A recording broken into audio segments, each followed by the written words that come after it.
Sexta semana de puzzle electoral, en el que junto a Claudio Fuentes, académico de la Universidad Diego Portales, analizamos paso a paso cada una de las piezas de las próximas elecciones municipales, en que más de 700 candidatos a alcalde y más de 9.000 a concejales deberán conquistar el voto de más de 13 millones de chilenos que este año tienen la opción de votar.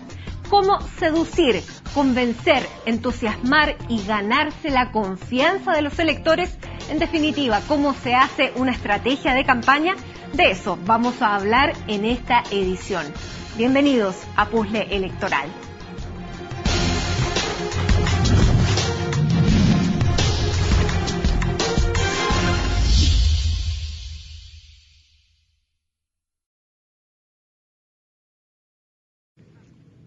Hola Claudio, ¿cómo estás? Sexta semana ya. Así es. Bueno, y tenemos hoy día a Sergio España, que es consultor en comunicaciones de Subjetiva, que ha asesorado candidatos a alcalde y alcaldesa, no sé cuántas y por cuántos montos además, pero muchos y muy pocos montos. Pero la idea era hoy día conversar sobre el tema de cómo se organiza una campaña municipal, cómo se organiza. Hay una organización detrás, comunicacional, estratégica, en donde se quiere llegar con un mensaje o no. Esa es como la pregunta. Ahora, antes de eso queremos ver un video. Sí, porque salimos a la calle a recorrer, porque faltan más de 4 meses para las elecciones municipales y no sabemos si es propaganda propiamente tal, si son provocaciones, pero esto es lo que encontramos en las comunas de Maipú y Recoleta.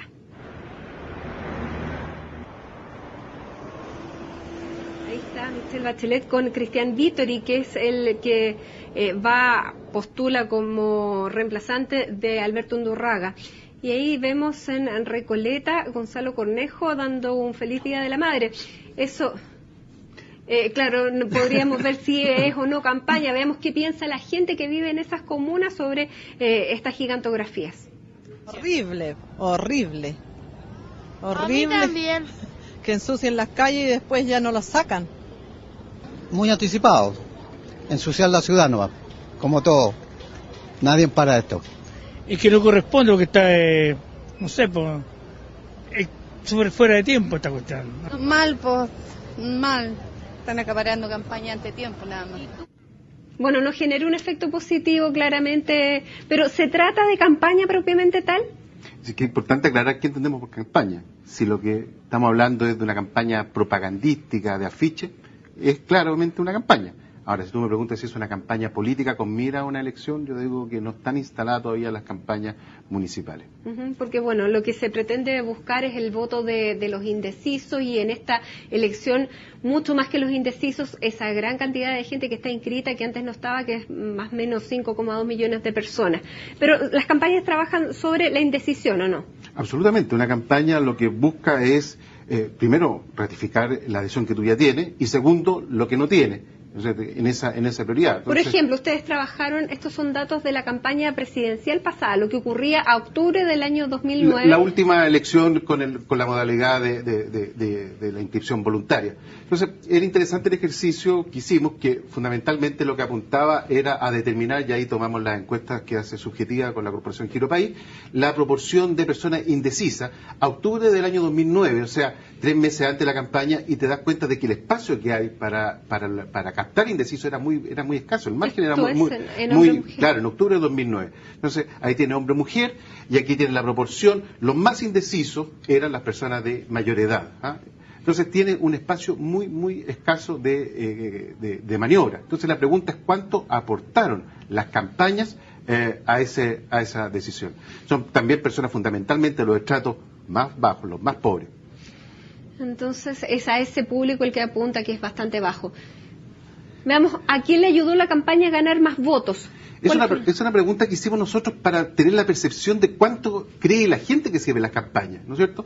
Y es interesante que la gente percibió que el candidato que desafiaba, que la novedad de la campaña, que era Meo, Marco Enrique Ominami, un 74% pensaba de que la campaña sí le ayudó, y respecto del resto, un 58% pensaba que le ayudó a Piñera, un 42 y un 41 tenía la percepción de que la campaña que hicieron Eduardo Frei y Jorge Arrate le sirvió. Entonces, una proporción ya de por sí muy baja respecto a lo que la gente cree de lo que puede haber sido esa campaña. Después es interesante observar, y ahí vamos viendo el caso de Jorge Arrate, tomando ahora las proyecciones que hacía CEP, ¿no es cierto?, Centro de Estudios Públicos, y ahí tú ves cuando la campaña está desplegada, Jorge Arrate llega a un 5%. Entonces, la pregunta es, ¿es mucho o poco? ¿Sirvió o no la campaña? La campaña de Arrate era clarísima. Él lo que buscaba era recuperar el nicho de la izquierda. Somos la izquierda, y eso es lo que logró. O sea, no traspasó más allá de eso. Su declaración era lograr esa adhesión. Y antes que sigamos avanzando con el resto, ¿cómo se define una campaña? ¿Cuál es la estrategia que se hace? ¿Hay un estudio previo viendo los atributos del candidato, las necesidades, el sector al que apunta? La persona que quiere hacer una campaña y llega a una oficina con estudios, con publicidad, con analistas, ¿qué es lo que tiene? Pero siguiendo con esa línea de la misma pregunta, hay una diferencia, obviamente, aquí estamos hablando de las presidenciales. Sí. En la presidencial, obviamente, hay muchos recursos, etcétera, pero vamos a una alcaldía media, 100.000, 200.000, 300.000 electores. Ahí viene la pregunta de Mati. ¿Hasta qué punto se está planificando el mensaje que yo quiero decir? ¿El segmento se sabe, se conoce efectivamente a quién quiero llegar? Te puedo poner un ejemplo muy concreto. Hace algún tiempo estábamos en una mesa, varias personas de distintas profesiones, con un candidato, y uno era gerente de marketing de una entidad bancaria. Y le pregunta, oye, ¿por qué quiere ser candidato? Entonces él empieza a dar todas sus alternativas de por qué él quiere ser candidato. Y esta persona le dice, mira, está súper errada. La pregunta que hay que hacerse es, ¿por qué las personas querrían que tú fueses candidato?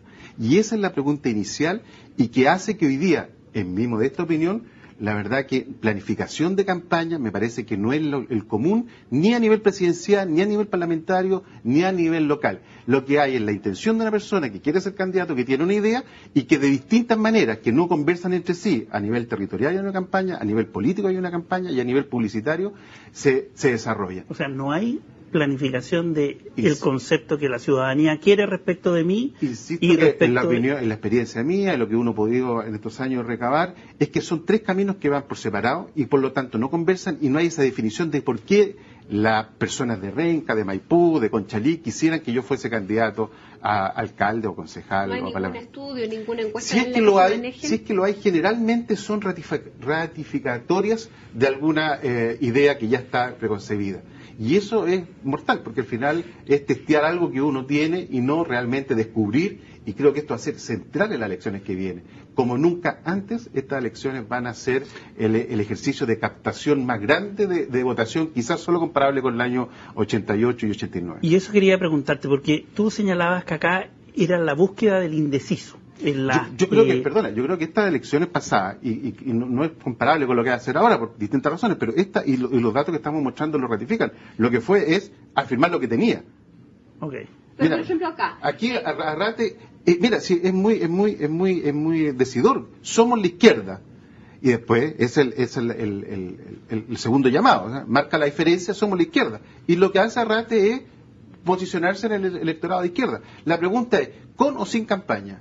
Con o sin despliegue de recursos. Arrate hubiera logrado la votación que tuvo y ya que estaba enunciada, según la encuesta CEP, a octubre del año 2009. Aquí no hay logos de partidos, hay un mensaje bastante simple, marca la diferencia y con eso alcanza. Sí, pero es que sabes que el tema de los logos, los partidos, en algunos casos da exactamente lo mismo. Veamos el siguiente, por ejemplo aquí, el de Bueno, Marco Enrique Minami. Te fijas tú que a mayo, cuando él inicia este proceso, tiene un 13% de adhesión y la encuesta CEP le da al octubre del mismo año un 19%.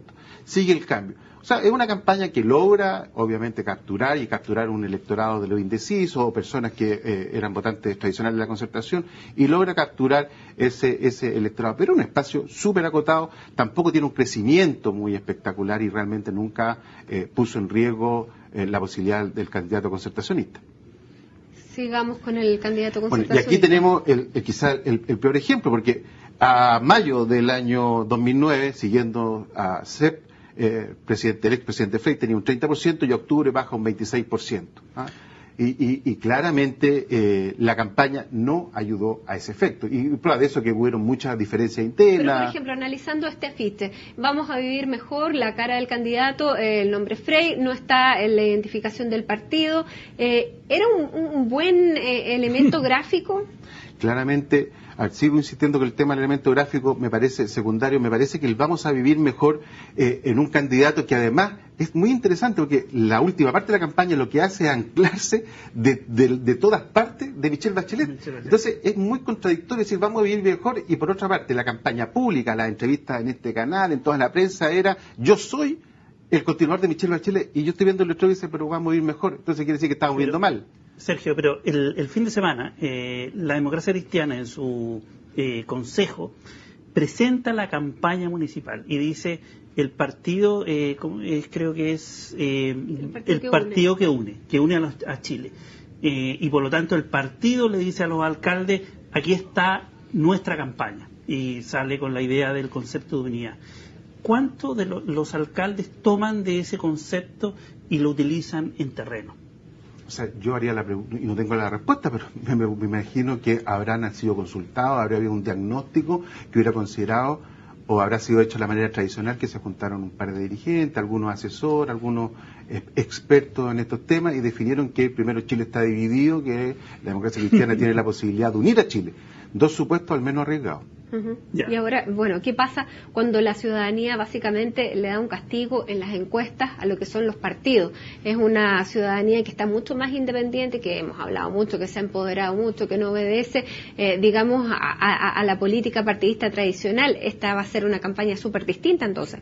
¿Sabes que sobre ese punto respecto al castigo de los partidos, yo lo miraría de otra manera? Si es que efectivamente los partidos han sido capaces de ofrecer una alternativa en términos, no digo de contenido, sino en términos de acoger el cambio y las cosas que están pasando. Entonces, hacer una campaña, da lo mismo el logo, no, a mi entender.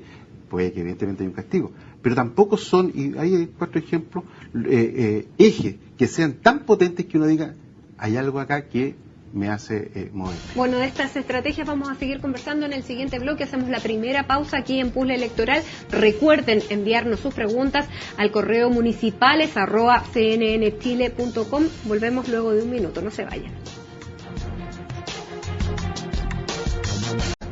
Esto es Puzzle Electoral y hoy día estamos junto a Sergio España analizando las estrategias de campaña, cómo conquistar en definitiva el voto de los indecisos y de esta gran cantidad de votantes que se suma, que tú decías que es comparable con la elección del año 1988 en que la gente después del retorno a la democracia volvió a votar y había que entusiasmarlos.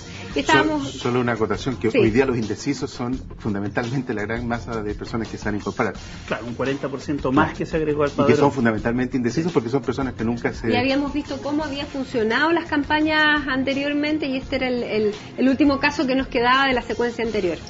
Exactamente, ahí está la evolución según la encuesta CEP, de la adhesión de Piñera y fundamentalmente la posibilidad de que Piñera llegara a la presidencia se da en la última trimestre de la campaña y tiene que ver, yo diría más bien con la debacle de la postulación de Eduardo Frey. Pero Sergio, tú nos decías en el blog anterior que a lo mejor no importa tanto los logos, el tipo del afiche, el color, etcétera.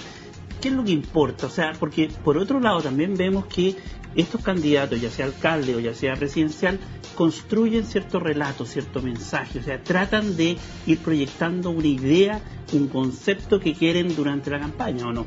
Absolutamente.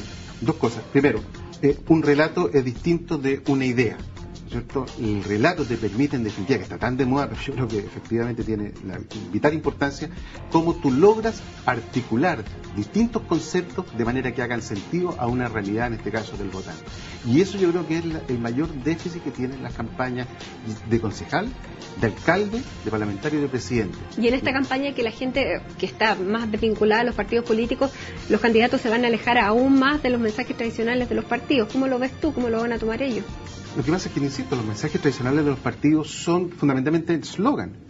Y lo que se requiere acá es construir un relato que tenga una dimensión nacional pero que también tú a partir de ese mismo relato, de una forma en que puedes explicar lo que está pasando, están pasando muchas cosas en Chile. Por ejemplo, ¿qué le aconsejarías a un candidato que se presenta por una comuna popular? O sea, en la práctica. En la práctica, ¿qué es lo que tiene que ¿Qué significa que hacer? esto de relato? Yo Porque voy uno dice y un digo, eslogan. quiero ser candidata. ¿Qué es lo primero que me dirías tú? Bueno, es probablemente una situación hipotética, pero yo creo que lo peor es comprar generalidades. Bueno, por ejemplo, súper concreto, esta idea de un gran descontento que atraviesa de Arica a Magallanes y que tiene las mismas características. O sea, en una comuna popular hay determinados problemas que generan determinados descontentos. Por lo tanto, el relato tiene que ser capaz de dar cuenta de eso y no de un malestar generalizado y absoluto que existiría en la sociedad chilena. Hace un par de semanas se presentó este estudio Chile 3D, bien interesante, con estudios fundamentalmente de marketing, con Antonio Icares.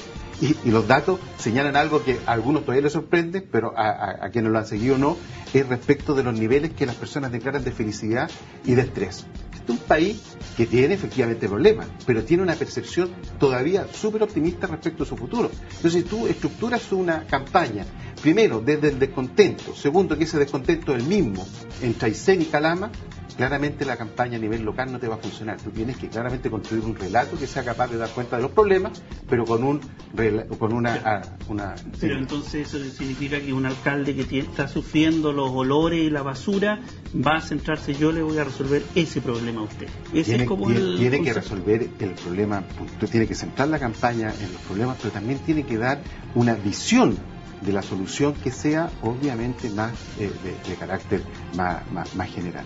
Ahora, yéndonos a la práctica, tú decías ya, tiene que tener una conexión con la comuna y los problemas puntuales de la comuna. Nos sirven los logos partidistas porque la gente ya está cada vez más desligándose de los partidos. ¿Qué es lo que tendría que tener, qué es lo que funciona más en una propaganda, en una campaña política? Por ejemplo, los carteles, que a la gente le molesta mucho, pero en definitiva es la única manera que tienen de hacerse conocidos los candidatos más desconocidos. Las palomitas, cuando tú te sacas una foto, ¿qué es lo que tiene que tener la foto? Le hacen Photoshop, te adelgazan, te engordan, cosas prácticas. No tengo ningún elemento empírico para decir qué es lo que funciona mejor, pero claramente si uno hace un análisis de contexto, claramente hoy día la gente tiene un respeto por el entorno que hace desaconsejable absolutamente esta idea de que para instalar el nombre tengo que tapar la ciudad. O sea, las personas hoy día, el centro de muchos problemas, de muchos debates es una mejor calidad de vida, una ciudad limpia. Los problemas que ustedes siguen, muchos tienen que ver con características urbanas, por lo tanto, absolutamente desaconsejable. Segundo, tenemos una red importante que las dan el Twitter y el Facebook. Tienen características distintas, utilidades distintas, pero ahí tú puedes no solamente instalar eslogan, instalar conversaciones, y eso es un elemento que también hoy día lo da el puerta a puerta, con la diferencia que el puerta a puerta es cada vez más difícil de hacer, porque imagínate Maipú y Puente Alto hacer un puerta a puerta. Pero ahí el Twitter se está ocupando en algunos sectores socioeconómicos, o sea, no es... Indudablemente, no es pero el masivo. Facebook absolutamente mucho más masivo. Veía una columna el otro día, la diferencia entre el Twitter y el Facebook, qué características tienen uno y tienen otro. Es muy interesante observar las potencialidades que tienen. Es un mito que los estratos socioeconómicamente bajos no acceden a nuevas tecnologías, acceden y son quizás mucho más intensos. La diferencia está a nivel de edad, no a nivel socioeconómico, y el Facebook es una herramienta, entre otras, muy, muy potente. Pero para la masividad de la gente, la persona que es mayor, que sale a la calle, básicamente la campaña tradicional podría seguir funcionando. Nosotros salimos también a preguntarle a la gente qué opinaba de estas campañas y esto fue lo que nos dijeron. Veamos.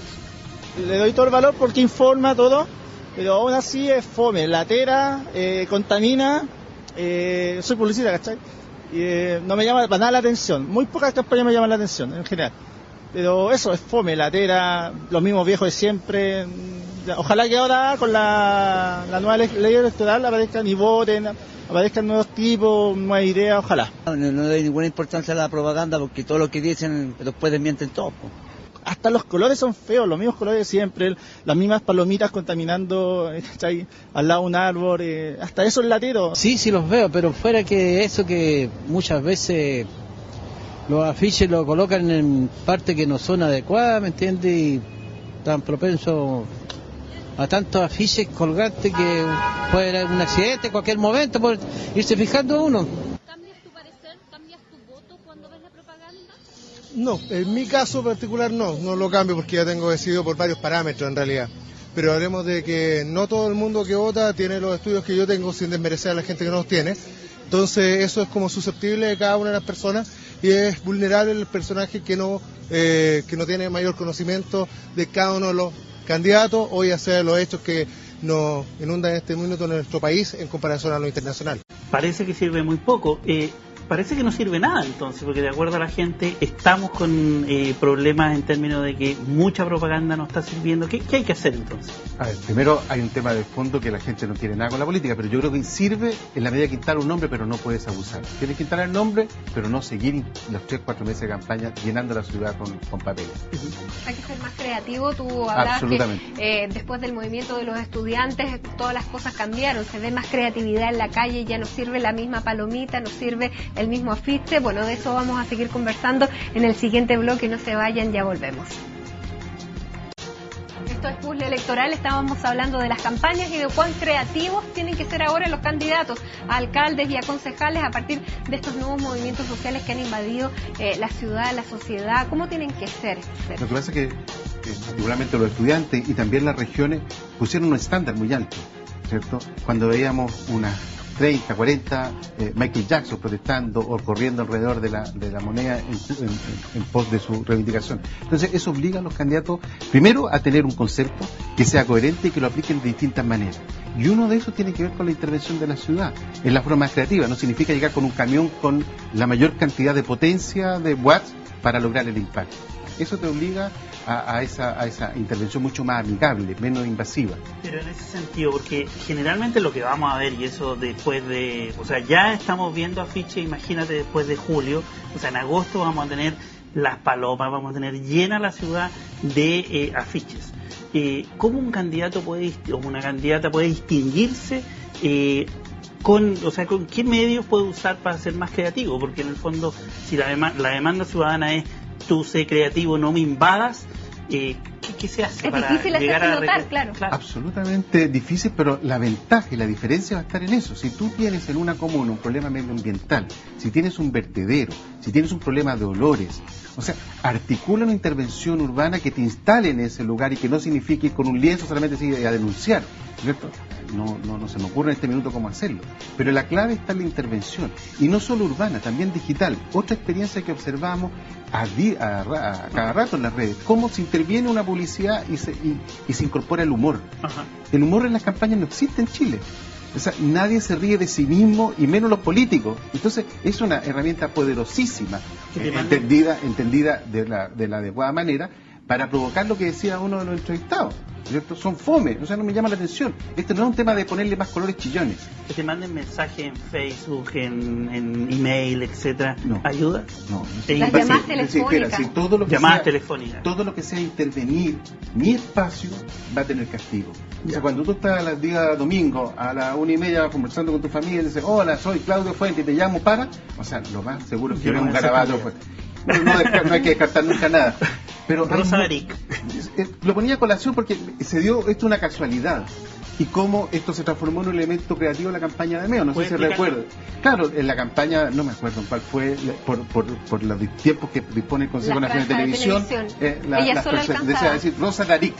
No es que se le hubiera ocurrido a ella cortar ahí, pero los creativos de la campaña de Meo pusieron este ejemplo para decir lo abandonada que están las regiones que ni siquiera pueden decir la ciudad a la cual representan. Ese es humor, y eso los candidatos, insisto, a nivel comunal lo pueden hacer y lo va a marcar la diferencia frente a la percepción que existe de una clase política absolutamente distanciada. Y lo otro, vincular la candidatura con la presidencial. ¿Funcionó esto? Mira. ¿Funcionó, por ejemplo? No lo podríamos decir porque no tenemos ningún antecedente, pero yo tengo alguna duda de que tan atrás se hubiera hecho esa vinculación. Y si uno observa los números, hoy día la encuesta CEP, la última, uno hubiera esperado que si ya estaba instalado esta imagen de un alcalde presidente, eso ya se hubiera visto reflejado. Uno puede pensar, bueno, falta que se despliegue la candidatura de Claudio Rego y puede ser perfectamente posible. Pero yo creo que la gente en general quiere claramente saber si está votando por un concejal, por un alcalde o por un candidato presidencial. Los candidatos están hoy día, sacándose la foto o con Bachelet o con Goldborn o con Alaman, o sea, eso va a pasar, yo creo, o sea, porque hay un intento de identificar con los presidenciables, ¿o no? Yo creo que la respuesta la tienes mucho más clara tú que yo. O sea, claramente hay un voto absolutamente transversal, no tiene que ver si tú estás con la candidata de la Concertación, a nivel local se juegan agendas locales, y es bueno que así sea. Entonces, esta pelea por si es Bólvora, Bachelet o Rego, que sea Gómez, Rincón, da exactamente lo mismo, creo yo. ¿Cuánto se va a poder conquistar al nuevo elector, crees tú? Porque esta una de las grandes, tal vez la mayor interrogante va a ser, en realidad, con esta nueva ley de inscripción automática y voto voluntario, ¿cuántos van a llegar a votar? De nuevo, una pregunta que la ha estudiado mucho más Claudio.